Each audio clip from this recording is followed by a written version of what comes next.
வணக்கம். Welcome to கதை திரட்டு audio books. இந்த வீடியோல நம்ம என்ன கதை கேட்க போறோம்னா, 23ஆம் படி கதையின் 3வது பகுதி. நம்ம சேனலை இதுவரைக்கும் சப்ஸ்கிரைப் பண்ணாதவங்க சப்ஸ்கிரைப் பண்ணுங்க. பக்கத்தில் இருக்கிற பெல் ஐகானை கிளிக் பண்ணி ஆல்ங்கிற ஆப்ஷனை ப்ரெஸ் பண்ணுங்க. ஸோ தட் நான் போடுற கதைகளை உடனுக்குடனே நீங்க கேட்கலாம். வாங்க கதைக்குள்ள போகலாம். மோனியையும் கிருபாகரனையும் டிஆரையும் டாக்டரையும் கிஷோரையும் ஒவ்வொருவர் முகமாக பார்த்தான் வேணு. எந்த முகத்திலும் ஈ ஆடவில்லை. என்ன நினைத்து வந்தது, எப்படி ஆகிவிட்டது என்ற அதிர்ச்சியில் அவர்கள் இடிந்து போய் நின்றிருந்தார்கள். ஒவ்வொருவர் ஒவ்வொரு மூலையில் உட்கார்ந்து விட்டார்கள். யாரும் வாய்விட்டு பேசவில்லை. டாக்டர் நாகலட்சுமி லாரியின் கதவு ஓரமாக சாய்ந்தாற் போல நின்று கொண்டிருந்தாள். அவள் தலை குனிந்திருந்தது. ஆராய்ச்சியினாலும் படிப்பினாலும் அறிமொழி வீசும் அவள் கண்கள் நிலத்தை நோக்கி தாழ்ந்திருந்தன. இதுவரை சுறுசுறுப்பையும் கம்பீரத்தையும் தவிர வேறெதையும் அவள் இயல்பில் வேணு கண்டதில்லை. ஆனால் இப்போதோ ஒடிந்து தளர்ந்து காணப்பட்டாள். இப்படிப்பட்ட நெருக்கடிகளை டிஆர் சமாளிப்பார் என்று நம்பியிருந்த அவளுக்கு எவ்வளவு பெரிய ஏமாற்றம்! இந்த கிழவன் ஏதோ பணத்துக்காகத்தான் வேலை காட்டுகிறான் என்று நினைத்த டிஆர் சென்னப்பாவை, அதுதான் அவன் பெயர், அணுகிய போது உன் பணத்தை நீயே வைத்துக்கொள் என்று அவன் சொல்லிவிட்டான். மோனியின் தந்தை கிருபாகரன் கேமராவை திறந்து கொண்டு வியூ ஃபைண்டர் மூலமாக வேறு திசையில் பார்த்து கொண்டிருந்தார். உண்மையில் டாக்டர் நாகலட்சுமியின் களை இழந்த முகத்தை பார்க்க கூச்சப்பட்டு கொண்டுதான் படம் பிடிக்கிற மாதிரி பாசாங்கு செய்கிறார் என்று வேணு உணர்ந்தான். கிழவனை எதுவும் செய்ய முடியாத டிஆர் சற்று தள்ளி இருந்த வெற்றிலை பாக்கு கடைக்கு சென்று ஒரு சோப்பு கட்டி வாங்குகிற மாதிரி நடித்து கொண்டிருந்தார். மோனி சோர்வுற்று ஒரு மரத்தின் அடியில் உட்கார்ந்திருந்தாள். கிராமத்து பெண்ணொருத்தி அவளிடம் ஏதோ கேட்டு தொந்தரவு செய்து கொண்டிருப்பதை கவனித்த வேணு அவளை துரத்தும் நோக்கத்தோடு சென்றான். மோனியின் கையில் இருந்த கடிகாரம்தான் அந்த பெண்ணின் கவனத்தை ஈர்த்திருக்கிறது என்று புரிந்தது. புது மாதிரியா இருக்குதேம்மா, என்ன பில என்று குழந்தைத்தனமாக கேட்டாள் அவள். அட, யாரம்மா நீ ஒன்று, தலை போகிற கவலையில் நாங்கள் இருக்கிறோம். கேள்வி கேட்க நல்ல டைம் பார்த்தாய், போய் சேர் முதலில் என்று வேணு விரட்டினான் அவளை. ஆனால் மோனி பாவம், என்னவோ ஆசை கேட்கிறாள் என்றவள், இது இங்கே கிடைக்காது, என் அப்பா சிங்கப்பூரில் இருந்து வாங்கி வந்தது என்றாள். பிறகு கைப்பையில் இருந்து பல வகையான டயல்களை எடுத்து மாற்றி மாற்றி போட்டு காட்டினாள் அவளுக்கு. பார்க்க பார்க்க அந்த பெண்ணின் விழிகள் பளபளத்தன. இன்னும் கொஞ்சம் நெருங்கி வந்து கடிகாரத்தை தொட்டு பார்த்து, 50 ரூபாய் தர்றேன், எனக்கு கொடுக்குறீங்களா என்றாள் ஆசையுடன். இந்தாமா, நீ இன்னொரு நாளைக்கு சாவகாசமாய் வா, விலை பேசலாம் என்று வேணு சிறிது கோபமாக சொல்லவே அவள் தலையை ஒரு நொடி நொடித்துவிட்டு ஏக்கத்தோடு அகன்று விட்டாள். நன்றாக பொழுது விடிந்து விட்டது. இன்னும் பல கிராமத்து ஜனங்கள் கூடிவிட்டார்கள். டென்ட் கித்தான்களும் கம்புகளும் பாத்திரங்களும் கட்டைகளும் நிறைந்திருக்கும் லாரியையும் சென்னையில் இருந்து வந்திருக்கும் இந்த புது மனிதர்களையும் பார்க்க அவர்களுக்கு வேடிக்கையாயிருந்தது. மோனி எழுந்து கொண்டு சேலையில் இருந்த தூசியை தட்டி கொண்டாள். டாக்டர் நாகலட்சுமியை பார்க்க பாவமாக இருக்கிறது. ஏன் வேணும், உங்களுக்கு ஒன்றும் தோன்றவில்லையா? இந்த ஆட்களை சமாளிப்பதற்கு ஏதாவது செய்யுங்களேன். வீரல்களை படக் படக் என்று நெட்டி முறித்து கொள்வதை தவிர வேறெதுவும் தோன்றவில்லை அவனுக்கு. எப்போதும் தன்னை தொடர்ந்து வரும் துரதிர்ஷ்டம்தான் டாக்டர் நாகலட்சுமியையும் தொற்றிக் கொண்டதோ? எங்கேயோ அண்ணியின் தயவில் பிடி சோறு தின்று கொண்டு கம்மென்று கிடக்காமல் உண்மையான சீரியஸான பணியில் ஈடுபட்டிருக்கும் இந்த நல்லவர்களின் கூட்டத்தில் நாம் வந்து சேர்ந்ததே தவறு. சிவசங்கரன் பணம் தருவதாக சொன்னதற்காக, டாக்டர் நாகலட்சுமி இடம் தருகிறேன் என்று சொன்னதற்காக இந்த குழுவில் சேருவானேன்? நம்முடைய துக்கிரித்தனத்தினால் இவர்களுடைய காரியத்தையும் கெடுப்பானேன்? எங்கேயோ போயிருந்த கிஷோர் திரும்பி வந்து, ஷிமோகாவில் இருக்கும் கலெக்டருக்கு தந்தி கொடுத்திருக்கிறேன், சாயந்தரத்துக்குள் வந்து விடுவார் என்று தெரிவித்தான். கிழவன் சென்னப்பாவுக்கு கோபம் வந்துவிட்டது. பெரிய மகாராஜாவோ அந்த சாம்பசிவம், வரட்டுமே, நங்கே ஏனு பையா, இடத்தை கொடுக்க இஷ்டமில்லை என்று அவரண்டையும் சொல்லிட்டு போறேன், என்னையா மிரட்டுற என்றான்.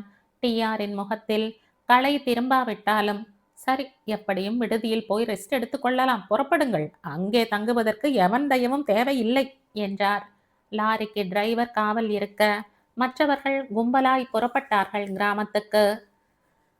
களப்பேடு கிராமத்தில் மொத்தமே 3 தெருதான். நடுத்தெருவின் முனையில் ஒரு வெற்றிலை பாக்கு கடை இருந்தது. இளநீர், கொய்யாப்பழம், பொட்டுக்கடலை முதலியன விற்பனைக்கு வைக்கப்பட்டிருந்தன. அதற்கு அடுத்தது ஓட்டு வீடு. ஒரே ஓட்டு வீடு. அதுதான் அந்த கிராமத்தில்.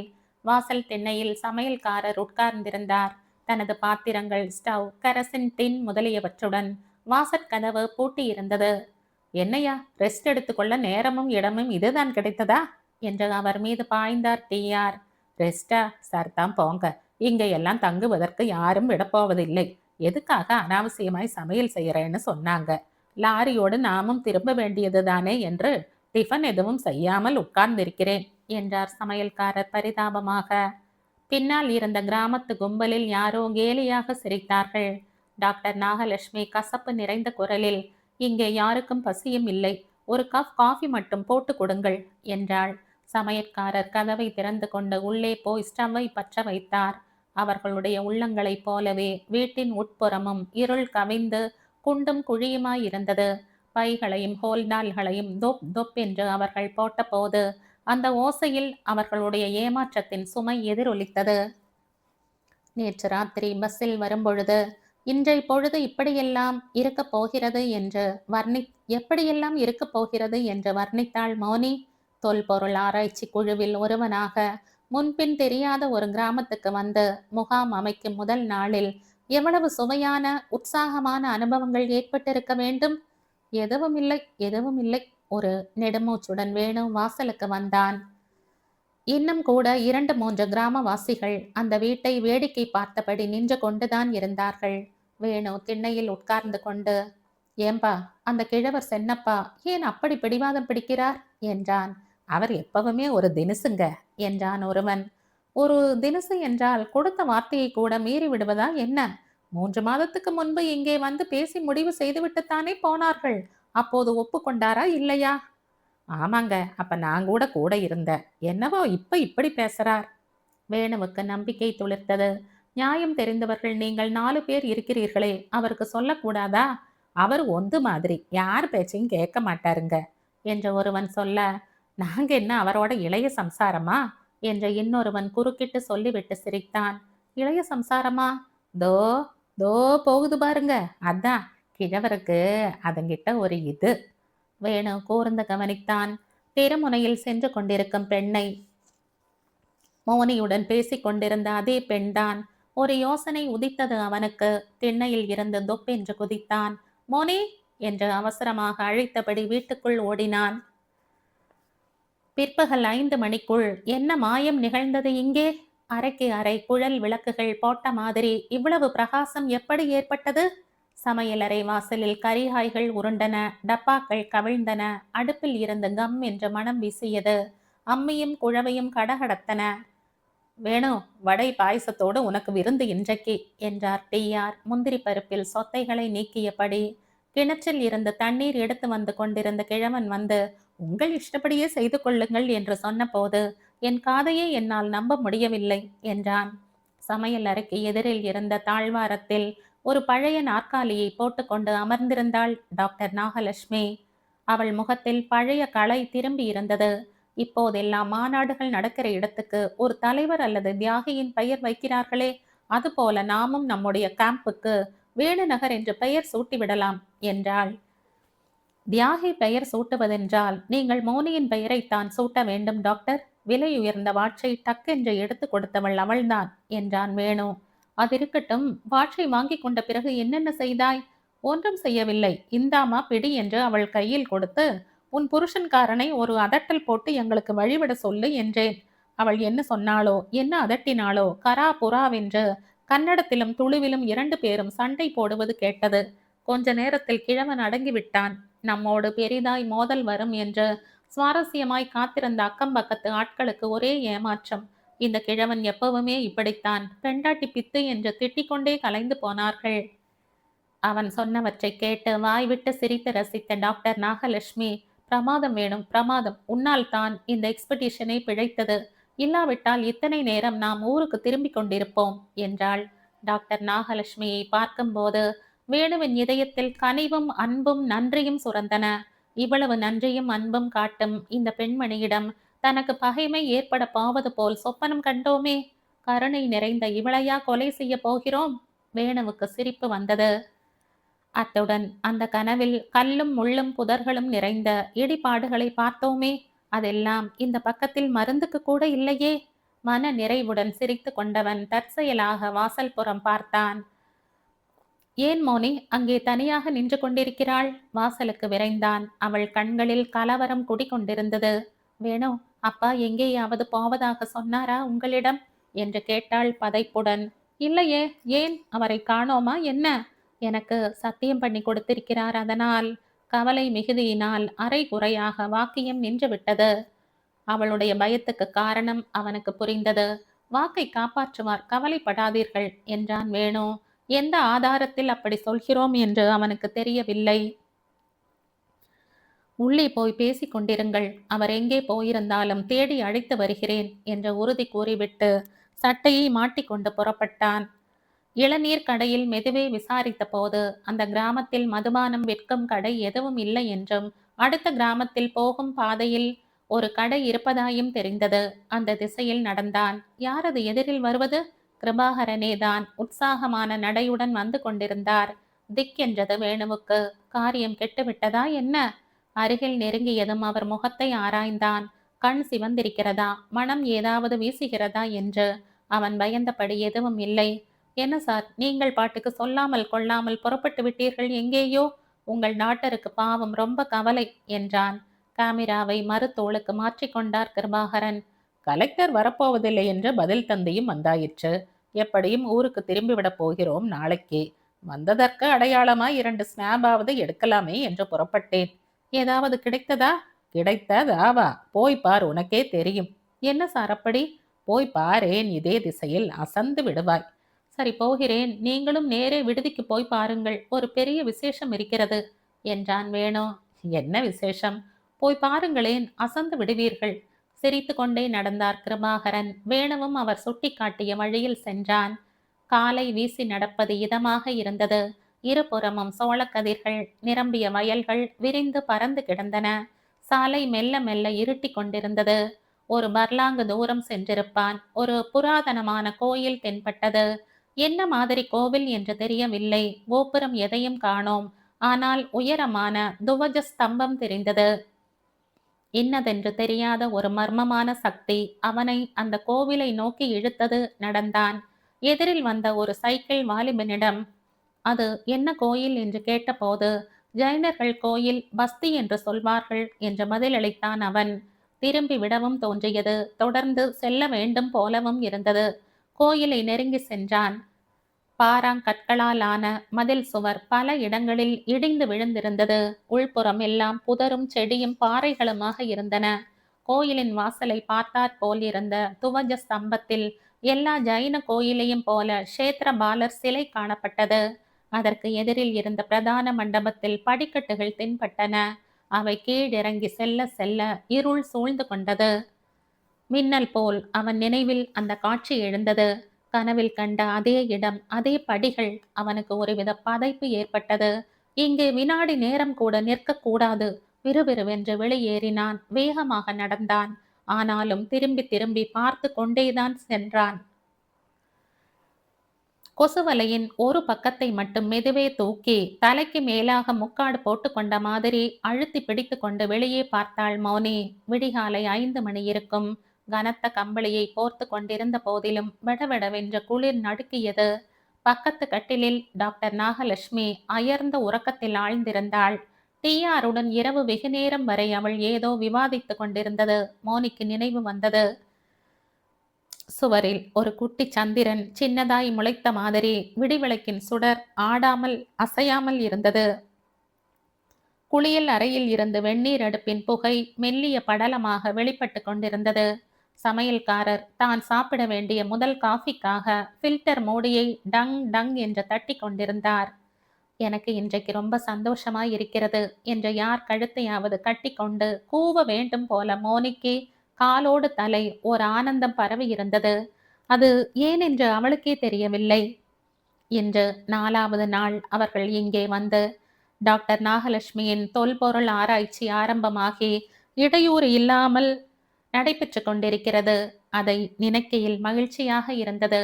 அப்பா மதுவை பற்றி மூச்சு கூட விடாமல் கேமராவும் தோளுமாய் போய்க் கொண்டிருக்கிறார். அதை எண்ணுகையில் மனதின் எல்லையில் மனதில் எல்லையற்ற நிம்மதி ஏற்பட்டது. டாக்டர் நாகலட்சுமி ஓயாமல் ஒழியாமல் குறிப்புகள் எடுத்து கொண்டிருக்கிறாள். அந்த விஷயத்திலும் திருப்தியாயிருந்தது. கிராமவாசிகளை வேலைக்கு அமர்த்தி கொண்டு அவர்களுடன் சண்டை போடுவதில் திளைத்து கொண்டிருந்தார் டிஆர்.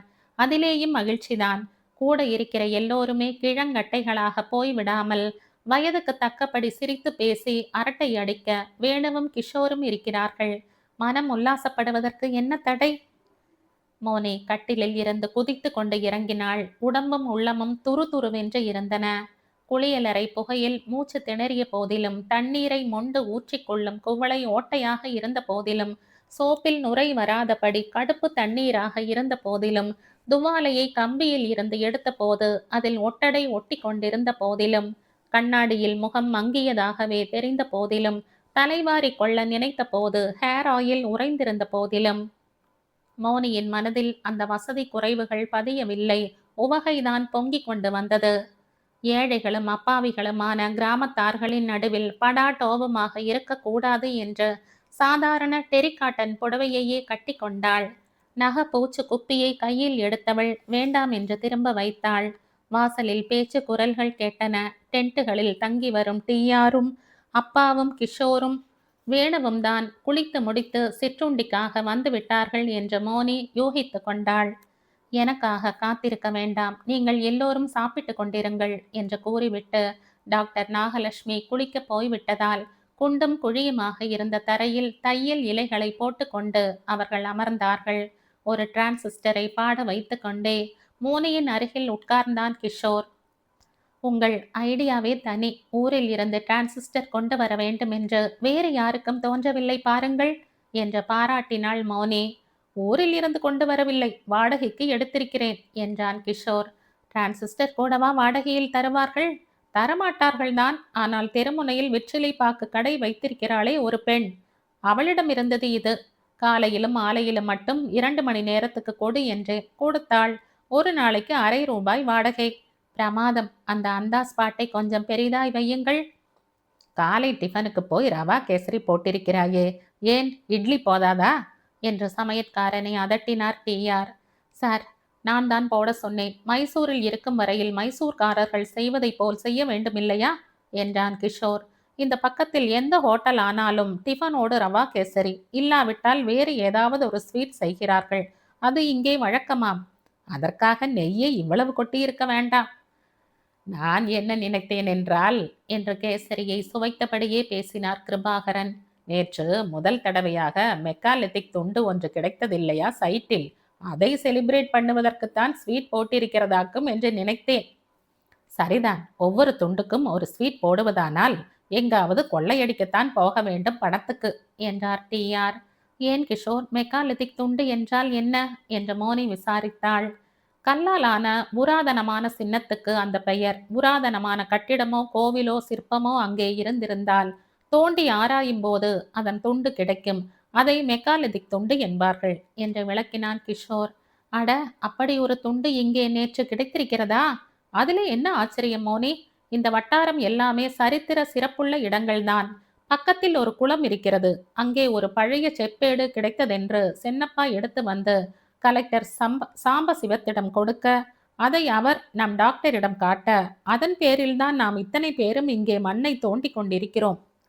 அந்த செப்பேட்டில் என்ன எழுதியிருந்தது என்றாள் மோனி. இட்லி நன்றாய் இருக்கிறது, இன்னும் 2 போட்டுக்கொள் என்று எழுதியிருந்தது. விளையாட்டு இருக்கட்டும் கிஷோர், நிஜமாகவே கேட்கிறேன். களப்பிரர் என்கிற அரச வம்சம் ஒன்று இங்கே இருந்ததாக அதில் தெரிந்ததாம். இந்த கிராமத்தின் பெயரும் களப்பேடு என்று இருந்ததால் அந்த 2 காலத்தை பற்றி இங்கே ஆராய்ந்தால் தெரியும் என்று டாக்டர் முடிவு கட்டியிருக்கிறார். பெரிய ஆள்தான் நீங்கள், ஏகப்பட்ட விஷயம் தெரிந்து வைத்திருக்கிறீர்களே. மோனே, அவனை பாராட்டாதே, ரொம்ப மண்டை கனத்து விடும் என்று கிருபாகரன் எச்சரித்தார். ஏற்கனவே ஐயா ஒரு மாதிரியாகத்தான் இருக்கிறார். இந்த வயசிலே அப்படித்தான் சார் இருக்கணும். மீசை பந்த்ரே தேசா காணது என்றான் கிஷோர். போச்சுடா சாமி என்றார் டிஆர். வந்ததும் வராததுமாய் உன் ஹாபியை வேறு ஆரம்பித்து விட்டாயா? மோனி வியப்புடன் அது என்ன ஹாபி என்றாள். அந்த சமாச்சாரம் உனக்கு தெரியாதா? இவன் வீட்டுக்கு போய் பார், தெரியும். ஒரு டஜன் பைண்டு நோட்டு அலமாரியில் வைத்திருக்கிறான். அத்தனையிலும் பழமொழிகள். எங்கெங்கே போகிறானோ அங்கங்கே ஜனங்களை கேட்டு அந்த பக்கத்து பழமொழிகளை குறித்து வைத்துக் கொள்வான். அதென்னவோ பழமொழியை வைத்தே ஒரு மக்களின் சிறப்பு, பெருமை, பண்பாடு எல்லாவற்றையும் எடை போட்டு விடலாம் என்று எனக்கு தோன்றுகிறது என்றான் கிஷோர். எனக்கு தோன்றுவதை சொல்லட்டுமா என்றாள் மோனி. சொல்லேன். நம் குழுவிலே ஒரு ஜீனியஸ் வந்திருக்கிறார் என்று தோன்றுகிறது. எல்லோரும் சிரித்தார்கள். அலை அலையாக நெஞ்சத்தில் பரவசம் புரள கை கழுவி கொண்டிருந்த மோனி மீண்டும் தனக்குள் எண்ணிக்கொண்டாள். எவ்வளவு மகிழ்ச்சியாக இருக்கிறது இங்கே என்று. அன்றொரு நாள் இங்கே வர வேண்டாம் என்று ஒரு காரணமும் இல்லாமல் வேணுவை தடுத்தோமே. அவரும் வராதிருந்து நானும் வராதிருந்தால் இந்த மகிழ்ச்சியை அனுபவித்திருக்க முடியுமா என்று நினைத்து கொண்ட போது அவளுக்கே சிரிப்பு வந்தது. பகல் 2 மணி. களப்பேடு திடல் சுறுசுறுவென்று இயங்கிக் கொண்டிருந்தது. 4 அடிக்கு 4 அடி பரப்பில் வரிசையாக 6 பள்ளங்கள் தோண்டப்பட்டிருந்தன. ஒவ்வொரு ட்ரெஞ்சின் அருகிலும் களப்பேடு ஆராய்ச்சி என்பதை குறிக்க KB1, KB2 என்ற அட்டைகள் நடப்பட்டிருந்தன. அரை பர்லாங்கு தள்ளி பூமி சற்று தாழ்வாக இருந்த இடத்தில் காற்றிலே படபடக்கும் வாசல் திரைகளுடன் 3 புத்தம் புதிய கூடாரங்கள் நிமிர்ந்து நின்றன. இது கிருபாகரன் சாருக்காக நான் போட்ட டென்ட். இதிலே ஒரு விசேஷம் இருக்கிறது. என்ன சொல் பார்க்கலாம் என்று புதிர் போட்டான் கிஷோர். கிருபாகரனும் வேணுவும் வந்தார்கள். அவர்களிடமும் அதே புதிர் போட்டான். தெரியவில்லையே என்றார்கள் அவர்களும் திகைப்புடன். டென்ட்டை சுற்றி பார்க்கிறேன், தெரிந்துவிடும் என்று தனக்குத்தானே பேசிக் கொள்வதைப் போல கூறிவிட்டு பின் கை கட்டிய வண்ணம் தரையை உற்று உற்று பார்த்தபடியே நடந்தாள் மோனி. இழுத்து கட்டப்பட்டிருக்கும் முனைகளை ஆட்டி பார்ப்பதும் அங்கங்கே குனிந்து கிளறுவதுமாக சென்றபோது காலையில் இருந்து வரும் குழந்தைத்தனமான மகிழ்ச்சி மேலும் பெருகியது. நர்சரி பள்ளி சிறுமியைப் போல குதித்து குதித்து செல்ல வேண்டும் போல தோன்றியது. எவ்வளவு சந்தோஷமாய் இருக்கிறது எனக்கு என்று அவள் எண்ணிக்கொண்ட அதே வினாடியில் ஒரு பொருள் அவள் கண்ணில் பட்டது. அவள் இருதயம் அடைத்து கொண்டது. மிரட்சியுடன் 4 புறமும் பார்த்தாள். யாரும் அவள் கண்ணில் படவில்லை. குனிந்து நடுங்கும் விரல்களால் அதை எடுத்து பார்த்தாள். வெள்ளை வெளியேர் என்று அந்த பிளாஸ்டிக் மூடி. அது எதன் மூடி என்று அவளுக்கு தெரியும். வீட்டிலே டஜன் கணக்காக அவை இறைந்து கிடப்பது வழக்கமாயிற்றே. கலங்கிய கண்களால் மூடியின் மீதிருக்கும் ஆங்கில எழுத்துக்களை பார்த்தாள். மோனி, அங்கே நீ ஒரு தனி எக்ஸ்கவேஷன் நடத்துகிறாயா என்ன என்று கிஷோர் குரல் கொடுத்தான் மறுபுறத்தில் இருந்து. குரலின் கரகரப்பு வெளிப்பட்டு விடக்கூடாதென அஞ்சியவளாக என்று மட்டுமே சப்தம் கொடுத்தாள். மறுபடியும் ஒரு முறை பார்த்துவிட்டு அந்த மூடியை இடுப்பில் செருகி கொண்டாள். என்ன தெரிந்ததா விசேஷம் என்றபடி அவள் முகத்தை பார்த்த கிஷோர், ஏதாவது பேய் பிசாசுகள் ஒளிந்திருந்த இடத்தை தோண்டிவிட்டாயா என்ன? உன் முகம் இப்படி வெளிரி கிடக்கிறதே என்றான். ஒன்றுமில்லையே என்று சிரிக்க முயன்றாள் மோனி. என்னவோ இந்த டென்ட்டில் ஒரு ஸ்பெஷாலிட்டியும் எனக்கு தெரியவில்லை.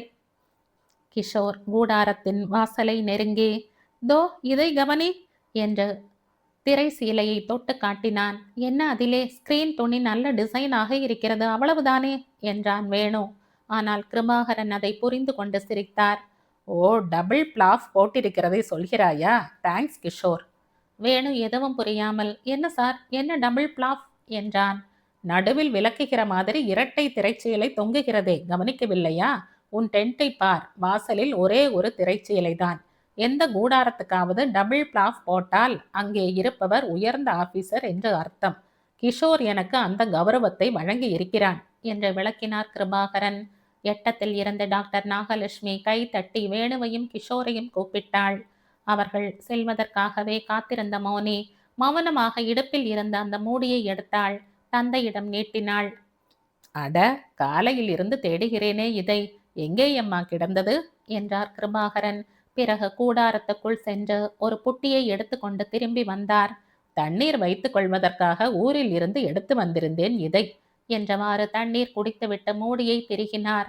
மோனிக்கு குப்பென்று வியர்த்தது. எப்படிப்பட்ட தவறு செய்ய இருந்தாள் அவள்? தப்பாக ஒரு வார்த்தை பேசி இருந்தால் எவ்வளவு நொந்து போயிருக்கும் அப்பாவின் உள்ளம்.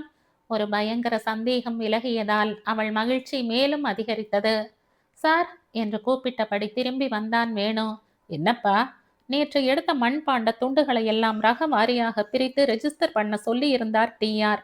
அந்த வேலை முடிந்து விட்டது. நீங்கள் ஆமாம் ஆமாம், படம் எடுத்து வைக்க வேண்டும். மோனி, அந்த க்ளோஸ்அப் லென்ஸ்களை எடு என்றார் கிருபாகரன்.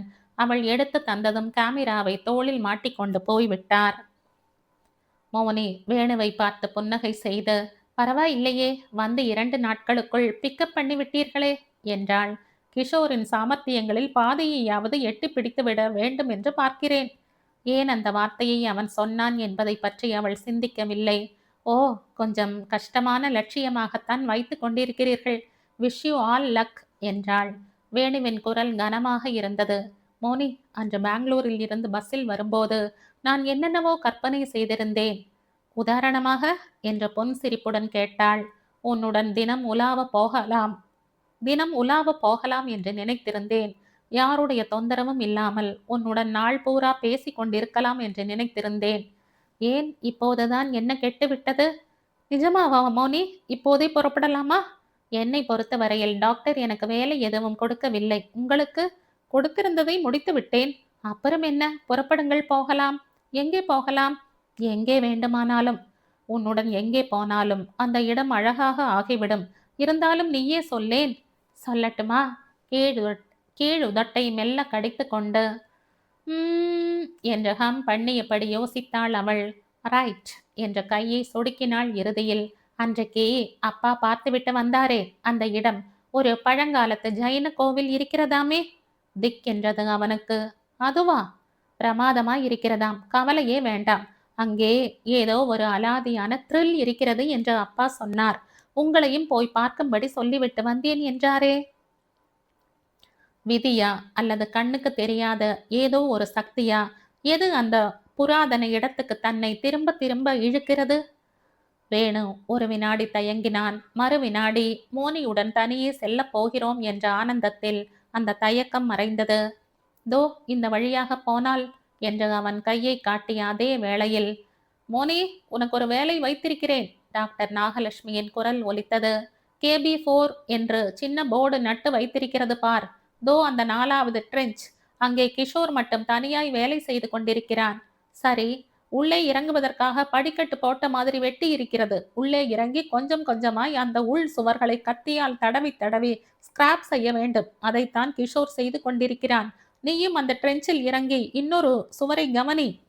வித் பிளஷர் டாக்டர் என்ற பதில் அளித்துவிட்டு உற்சாகத்துடன் ஓடினாள் மோனி.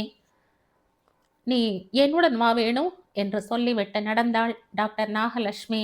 10 நிமிஷம் சேர்ந்தாற்போல் எழுதினால் மணிக்கட்டில் வலிக்கிறது. சில விஷயங்களை எழுதி வைத்து கொள்ள வேண்டும். நான் டிக்டேட் பண்ணுகிறேன், நீ எழுதிக்கொள் என்ன?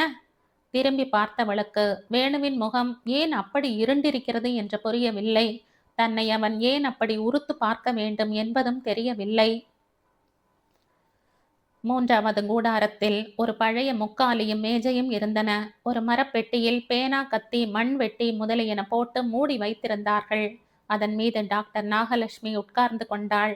வேணு முக்காலியில் அமர்ந்து மேஜையில் பேப்பரை வைத்து எழுத தயாரானான். சொல்லுங்கள் டாக்டர் என்று அவன் கூறிய போது அந்த குரலில் உயிரே இருக்கவில்லை.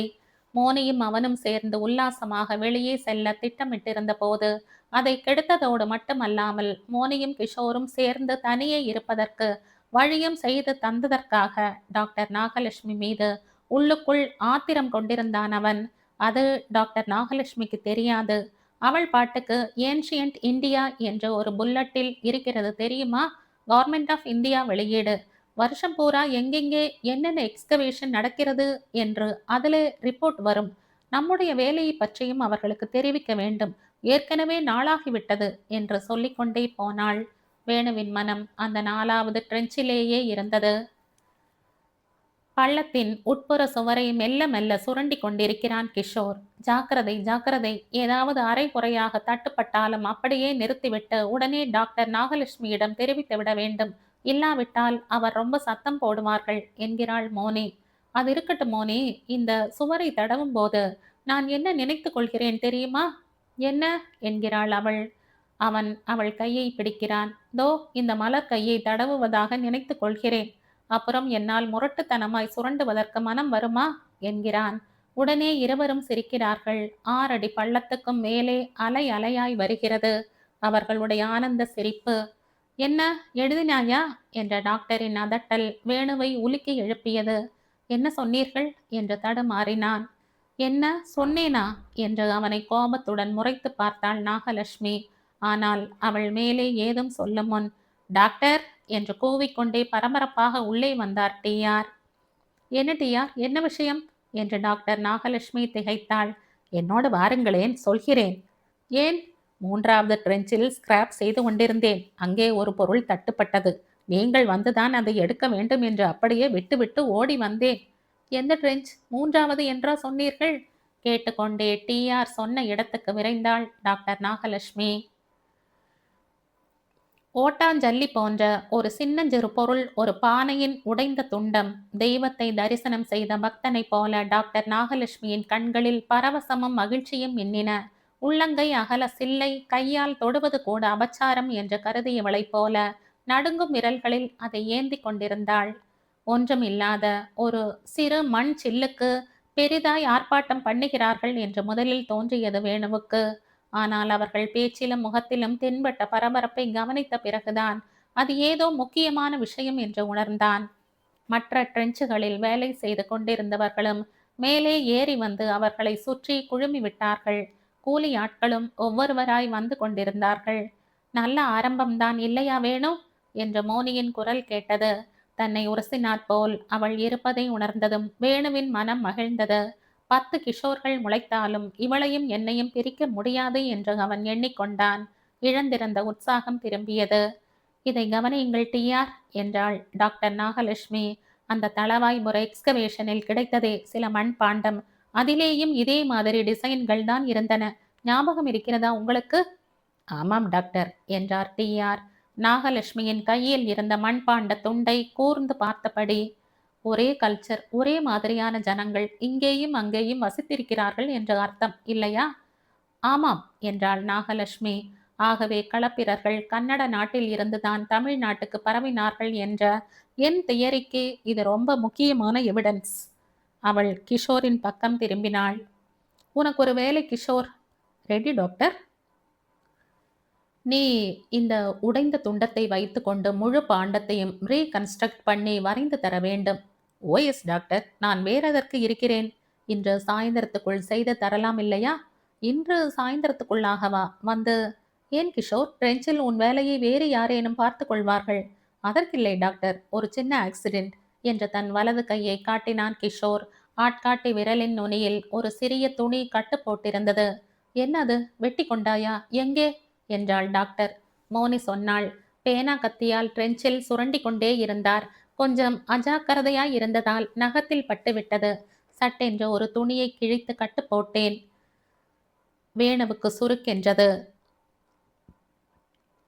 முன்னொரு நாள் அவள் வீட்டில் பால் டின்னை திறக்கும் போது கையை வெட்டி கொண்டதும் மோனி கட்டு போட்டதும் அவன் நினைவில் பளிச்சென்று எழுந்தன.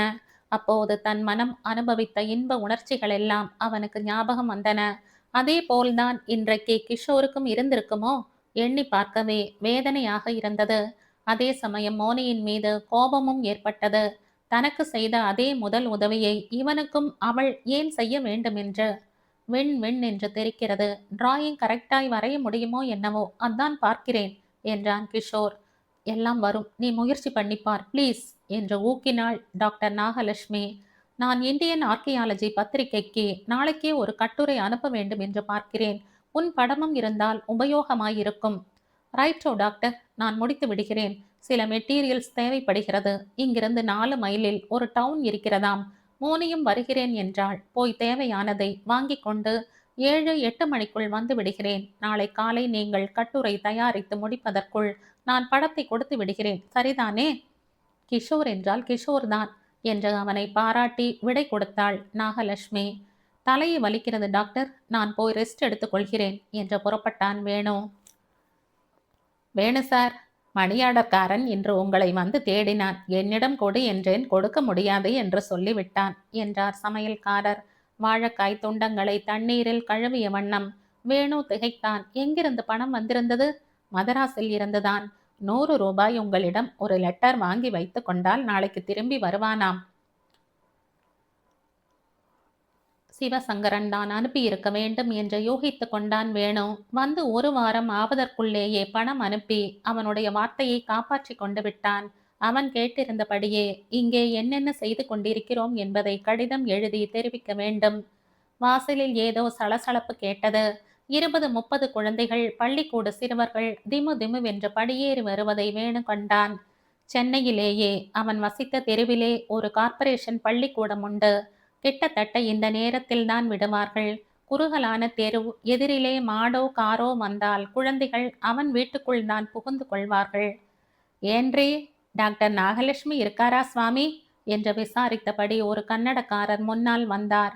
அவர் கையில் இருந்த பிரம்புக்கு என்னதான் மந்திர சக்தியோ, கூச்சலும் கும்மாளமுமாக இருந்த குழந்தைகள் கப் சிப் என்று அடங்கி ஓரமாக நின்று கொண்டன. என்ன வேண்டும் உங்களுக்கு என்று வேணு கேட்டான். எல்லா கன்னடத்தினரையும் போலவே அவரும் கோட்டும் குல்லாயுமாக இருந்தார். டாக்டர் நாகலட்சுமி அம்மாள் என்கிறவர் இங்கே ஆர்கியலாஜிக்கல் ஆராய்ச்சி செய்வதாக கேள்விப்பட்டேன். குழந்தைகளுக்கு காட்டலாம் என்று அழைத்து வந்தேன் என்றார் அவர். இந்த ஊர்தானா நீங்கள்? பக்கத்து ஊர், 4 மைல் இருக்கும். குழந்தைகள் இந்த மாதிரி எக்ஸ்கவேஷன் வேலைகளை பார்த்தது கிடையாது. நான் தான் ஆசிரியர். அதனால் நீங்கள் இன்னும் 1 மைல் போக வேண்டும். அங்கேதான் எல்லாம் நடக்கிறது. ஆசிரியரின் முகத்தில் ஏமாற்றம் படர்ந்தது. இங்கேதான் என்று யாரோ சொன்னார்களே. இது எங்கள் விடுதி. சாப்பாடு ஜாகைக்காக நாங்கள் தங்கி இருக்கிறோம். 1 மைல் தூரமா? குழந்தைகள் வராது. மழை வேற வரும்போல் இருட்டி கொண்டிருக்கிறது. இங்கே எதுவும் இல்லையா? இங்கேயா? இங்கே என்ன இருக்கும்? அங்கே என்றால் பள்ளம், டென்ட், ஆட்கள் வேலை செய்வது எல்லாம் பார்க்கலாம்.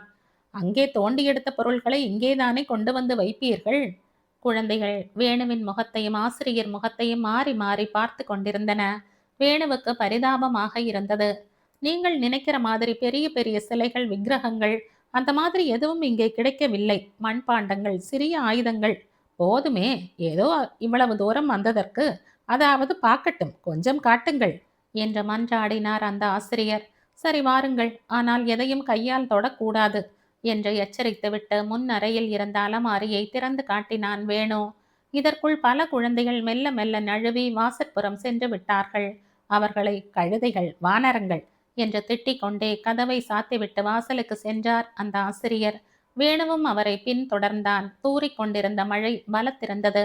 சார், பிரேமாவை பாருங்க, தோ கடைக்கு போயிருக்கிறாள் என்று சுட்டி காட்டினான் ஒரு பையன். அந்த கழுதையை பார்த்தீர்களா சார்? இப்படித்தான் உயிர் போகிறது என்று தன் தலையில் நடித்து கொண்ட ஆசிரியர், இப்போதே போய் அந்த குரங்கை என்றபடி தெருவில் இறங்கியவர் மழை காரணமாக திரும்ப படி ஏறினார். 3 வீடு தள்ளி இருந்த கடையின் வாசலில் ஆசிரியர் திட்டுவதையோ பையன்கள் பார்ப்பதையோ கவனிக்காமல் ஒரு சிறுமி வேர்க்கடலை வாங்கி தன் புத்தக பையில் கொட்டி கொண்டிருந்தாள். வேணுவுக்கு சிரிப்பு வந்துவிட்டது. அடக்கி கொண்டு, நான் போய் அழைத்து வருகிறேன் என்று கூறி ஒரு குடையுடன் புறப்பட்டான். ஓசைப்படாமல் அவள் பின்னால் சென்று வேர்க்கடலை நிறைந்திருந்த கையை கமக்கென்று பிடித்த போது அவள் திடுக்கிட்டு திரும்பினாள். வேணுவும் தான் திடுக்கிட்டு போனான். அண்ணாவின் குழந்தை ராதையே தானா என்ன? கண்ணை கசக்கி கொண்டு அந்த பிரம்மையில் இருந்து தன்னை விடுவித்து கொண்டான். ராதைக்கும் இவளுக்கும் எவ்வளவு ஒற்றுமை! ஒரு வார்த்தை கூட கடுமையாக பேச அவனுக்கு வரவில்லை. மாறாக பரிவோடு அவள் கையில் இருந்த வேர்க்கடலைகளை வாங்கி பைக்குள் போட்டான். அன்புடன் அவள் தலையை கோதிவிட்டு, உன் வாத்தியார் காத்து கொண்டிருக்கிறார், வா என்று கூறினான். மழையில் அவள் நனையாதபடி தோளில் சாத்தினாற்போல் தூக்கி கொண்டு திரும்பினான். இவளை இவளை என்ற கையை ஓங்கினார் ஆசிரியர். தடுத்து சமாதானப்படுத்தினான். மழை நின்று அவர்கள் புறப்படுகிற வரையில் அவன் தோளை விட்டு அந்த சிறுமி இறங்கவில்லை. அவர்கள் செல்லும் திசையே பார்த்தபடி சின்ன திண்ணையில் வெகுநேரம் உட்கார்ந்திருந்தான் வேணு. இருட்டியது. முகாமில் இருந்து ஒவ்வொருவராய் திரும்பிக் கொண்டிருந்தார்கள். கொஞ்ச நேரத்துக்கெல்லாம் உள்ளிருந்து வந்த பலத்த குரல்கள் அவனை துள்ளி எழுந்திருக்க வைத்தன. என்ன இது அக்கிரமம்? யார் வேலை என்று டாக்டர் நாகலட்சுமி தன் இயல்புக்கு மாறாக இறைந்து கொண்டிருந்தாள். சமையற்காரர், எனக்கு எதுவும் தெரியாது அம்மா. யார் யாரோ குழந்தைகள் வந்திருந்தார்கள். வேணு சார்தான் அலமாரியை திறந்து காட்டி கொண்டிருந்தார் என்று பதிலளித்து கொண்டிருந்தான். வேணு உள்ளே சென்றான். டாக்டரின் பார்வை, மோனியின் பார்வை, டிஆரின் பார்வை, கிஷோரின் பார்வை, கிருபாகரனின் பார்வை இவை அத்தனையும் அவன் மீது வேலாக பாய்ந்தன. சீறினாள் டாக்டர் நாகலட்சுமி. கடவுளே, ஆர்கியாலஜியில் ஆனா ஆவன்னா கூட தெரியாதவனை, தொல் பொருள்களின் அருமையை துளி கூட அறியாதவனை அழைத்து வந்தது என் தப்புதான். அதற்காக இவ்வளவு கடுமையாகவா எனக்கு தண்டனை தர வேண்டும்? அவள் என்ன சொல்கிறாள்? தரையை பார்த்தான் வேணு. என் தியரிக்கு முக்கியமான எவிடன்ஸ் என்று டாக்டர் நாகலட்சுமியை மகிழ செய்த அந்த மண்பாண்ட சில்லு தூள் தூளாக உடைந்து தரை எங்கும் சிதறி கிடந்தது. கேம் கட்டில் கிரீச்சிட ஊர்களித்து கொண்டான் வேணு. கிஷோரின் நிமிர்ந்த முதுகு கண்ணில் பட்டதும், டிராப்ஸ்மேன் தொழிலில் என்ன தெரிந்து வைத்திருக்க வேண்டுமோ அதை தெரிந்து வைத்திருக்கிறோம் என்ற தன் நம்பிக்கை அவன் தோற்றத்திலேயே வெளிப்படுகிற மாதிரி இருந்தது. தன் கூர்மையான பென்சிலையும் அதைவிட கூர்மையான கருவிகளையும் வைத்து கொண்டு அழுத்தமான கோடுகளை இழுத்து கொண்டிருந்தான் அவன். கிஷோர் என்று வேணு கூப்பிட்டான். என்ன? அவன் திரும்பி பாராமல் தன் வேலையை தொடர்ந்த வண்ணமே கேட்டான். அது அந்த மண்பாண்ட துண்டு ரொம்ப முக்கியமானதா? கிஷோர் உடனே பதில் சொல்லவில்லை. ஒரு பெருமூச்சுடன் பென்சிலை மேஜை மீது வைத்துவிட்டு வேணுவை நோக்கி நாற்காலியை திருப்பிக் கொண்டான். ஆமாம், அந்த மண்பாண்ட சில்லை ரொம்ப பெரிதாகத்தான் டாக்டர் நினைத்தார். புராதன கன்னட எழுத்து போல சில வரிகள் அதில் தெரிந்ததாம். அதை பூராவும் ஆராய்ச்சி பண்ணுவதற்குள் நீ மடத்தனமாய் அது உடைவதற்கு இடம் கொடுத்து விட்டாய் என்று அவன் குற்றம் சாட்டுவதை வேணு யூகித்து கொண்டான். அதே ட்ரெஞ்சில் இன்னும் கொஞ்சம் தேடினால் இன்னொன்று கிடைக்காதா என்றான். ஆர்கியாலஜியை பற்றி தெரியாததால் இப்படி கேட்கிறாய் என்று சிரித்தபடி சொல்லிவிட்டு தன் வேலைக்கு திரும்பினான் கிஷோர். பூமியை தோண்டும் போது ஒரு நகரமே கிடைத்தாலும் கிடைக்கும். ஒரே ஒரு கல் துண்டை தவிர வேறு எதுவுமே கிடைக்காமல் போனாலும் போகும். டாக்டரின் சீற்றத்துக்கு காரணம் முழுமையாக புரிந்தது வேணுவுக்கு. தனது அஜாக்கிரதையின் விலை பிசிறில்லாமல் தெரிந்தது. இழுத்து போர்த்தி கொண்டான் போர்வையை. அப்பா, எலும்புகள் நொறுங்குகிற மாதிரி என்ன குளிர்! தூங்கத் தொடங்கினான். அன்றிரவு அந்த கனவு மறுபடியும் வந்தது. அதே இடம், புராதனமான இடிந்த கோயில். ஒவ்வொரு படியாக அவன் இறங்கிக் கொண்டிருக்கிறான். அவனுக்கு ஒரு படி முன்னால் டாக்டர் நாகலட்சுமி போய்க் கொண்டிருக்கிறாள். சுற்றிலும் இரவின் ஓசைகள். அடர்ந்த காட்டில் மரக்கிளைகளை கைகளால் விலக்கி கொண்டு செல்வதைப் போல அந்த இருட்டை இருவரும் விலக்கி பிரித்த வண்ணம் நடக்கிறார்கள். இருதயம் திக் திக் என்று அடித்துக் கொள்வது மட்டுமே தெரிகிறது. எதற்காக இங்கே வந்தோம், அங்கே என்ன செய்ய போகிறோம் என்ற எண்ணம் எதுவும் அவனுக்கு தோன்றவில்லை. டாக்டர் நாகலட்சுமி நிற்கிறாள். அவனை திரும்பி பார்க்கிறாள். நார் நாராய் கிழித்து போட்டார் போல அச்சம் உதிக்கிறது வேணுவுக்கு அந்த முகத்தில். அதற்கு முன் பார்த்து பழக்கப்பட்ட அறிவையும் அழகையும் காணோம். அவள் விழிகள் வெகு வெகு ஆழத்தில் புதைந்து விட்டாற் போலவும் தாடை எலும்புகள் மிக மிக நீட்டிக் கொண்டிருப்பது போலவும் தோன்றுகிறது. சின்னதாயும் குவிந்ததாயும் மெலிந்ததாயும் இருக்கும் உதடுகள் தடித்து விகாரமாகி கோரமாக தெரிகின்றன. அவள் கை அவனை நோக்கி நகருகிறது. அந்த விரல்களை பார்க்கையில் நாகப்பாம்பின் நாக்கு அவனுக்கு நினைவு வருகிறது. இரும்பு குழாய் போன்ற அவள் கைகள் அவன் கழுத்தை பிடித்து அமுக்க முயலுகின்றன. சட்டென அவைகளை மடக்கி விலாப்புறமாக வளைத்து அவைகளை கீழே தள்ளி இடது கையாலும் முழங்காலாலும் அழுத்தி பிடித்து கொள்கிறான்.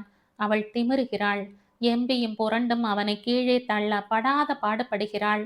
அவள் வாயில் இருந்து முனகல்களும் முக்கல்களும் வசவுகளும் கத்தல்களும் ஓயாமல் வந்து கொண்டே இருக்கின்றன.